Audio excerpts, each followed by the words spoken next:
Water supply to large parts of Johannesburg are being reduced from today. Rand Water is conducting maintenance on a pipe supplying the Vereeniging purification plant. It says affected areas will have poor or no water supply during peak periods. The disruption is scheduled to last 3 days. Our reporters are on the ground investigating what's the impact of this. Heidi Giokos and Nobile Madlala joining us now. I understand Avu Mdila is in Pretoria. Let's begin with Heidi. Good afternoon, Heidi. You've been talking to people on the streets, including some vendors. What are you hearing? Yes, indeed, Bradan, and you're probably wondering why I'm standing at a car wash. But this is significant for businesses that solely rely on water supply to run their businesses. And you'll find that many businesses indeed do need that water supply so that there aren't interruptions to their businesses on a daily basis. And we do know that this particular car wash here in Randburg is one of the fortunate ones, as they have been able to get supply of Jojo tanks, so when there is no water, they can take water from the Jojo tanks that have been filled up. But other businesses like street vendors who sell meals and so forth need that water supply, and when Rand Water indicates that there's going to be water disruptions for the next 54 hours, this concerns them and they worry what they are going to do tomorrow and Wednesday, and should Rand Water not be able to restore water supply, what will happen for the rest of the week.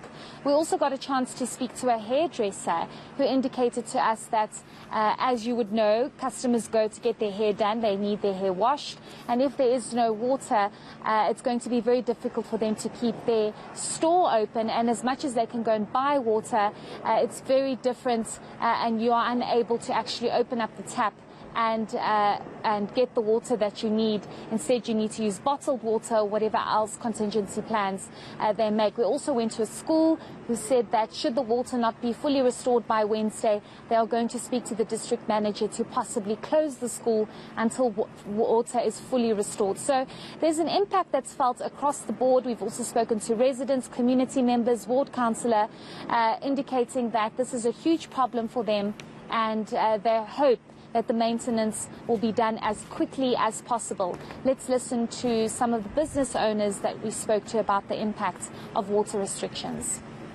This thing is going to affect our business because when we don't have water, our clients want to wash their hair. Then we have to wait. We don't know how long the water is going to come. Then we have to go and buy the water outside to bring here to wash our client. Yes, so it's going to affect us. Water is important for our business, us as sole traders, so this is going to affect us.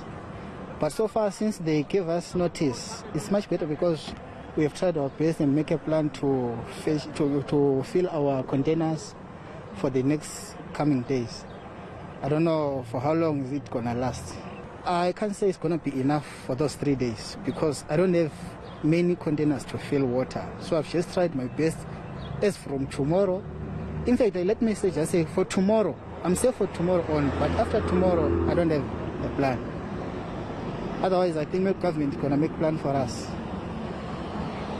If they can supply something like JoJo's around the area here, as you can see, and the other thing that is important with water, you know that we've got bathrooms and so forth.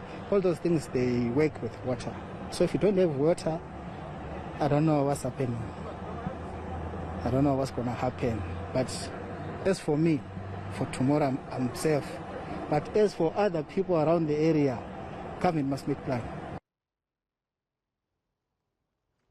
Some views there from some street vendors. Now, let's go to the southeastern part of Johannesburg, where Nobile is in the area of Malbarton. Nobile, good afternoon. What are you seeing there? What's the current situation in that part of Gauteng? Well, Dan, in this area, things seems to be going quite swiftly so far. In fact, I want to bring in a lady who's in charge here in the Malberton Hospital. And I know, ma'am, because we've had a conversation that obviously you are ready for the water outage. Should there be one? Of course, at this point, we are looking at sort of restrictions as they work. What exactly have you done and how's the hospital affected? Thank you, Nkobile. So we're fortunate that at Netcare we have disaster management plans for any adverse events. And the similar case that we are in with the water outage, we were adequately prepared. It is a planned outage, so last week we were already able to put our contingency plans into place. So we have a reservoir on site at the hospital, which is being monitored and it has been topped up. So we don't anticipate any shortages in terms of that. We've also added additional water coolers in all our common areas, in the general areas for patients, doctors, staff. And the local reservoir as well is being monitored, and should the need arise, a tanker will be stationed at the hospital. But currently we're managing well, everything's stable, and we are monitoring the situation quite closely.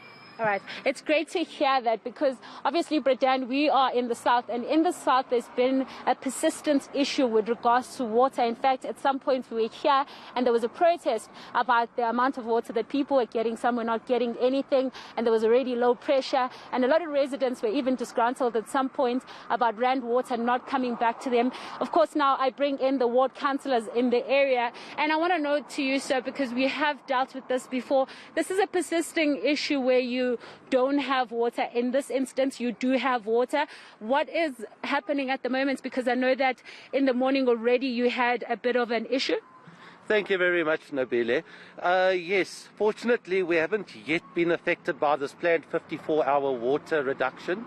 However, the residents that are supplied by the Forest Hill Water Tower did not have water supply for a few hours from last night till this morning because there was a trip at the pump station.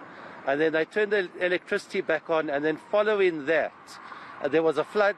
The pumps got flooded, and then it took them some hours to fix the pumps. But thankfully, the pumps are back in working order now. All right. And for you, sir, and of course, like he's saying, this is an issue that you guys have been worried about. I'd imagine that you've gone out and asked residents to have contingency plans? Yes, we have. We asked the residents to plan for the worst and hope for the best. So we asked them to fill up their bowls and things like that, to stockpile a bit of water just for 54 hours, a little bit more. You know, there could be airlocks and stuff like that. We've also tried to assist the people if they needed some water bottles and stuff like that. We've also arranged for water tankers to come to them, and hopefully that'll all come together if we hit the crisis. But at this stage, it seems to be fine on our side. Reduction has been in working since 5 o'clock this morning, and I haven't had a complaint yet that there's no water somewhere. All right. Thank you very much. Well, Brian, as you can hear from the south, it seems there are contingency plans in the hospital as well as in the neighboring areas. They're thank you. Sorry, Ngobile, to cut in. Sorry to cut in, Ngobile. We're going to have to end there. Sorry, Ngobile, to cut in. We have to end there.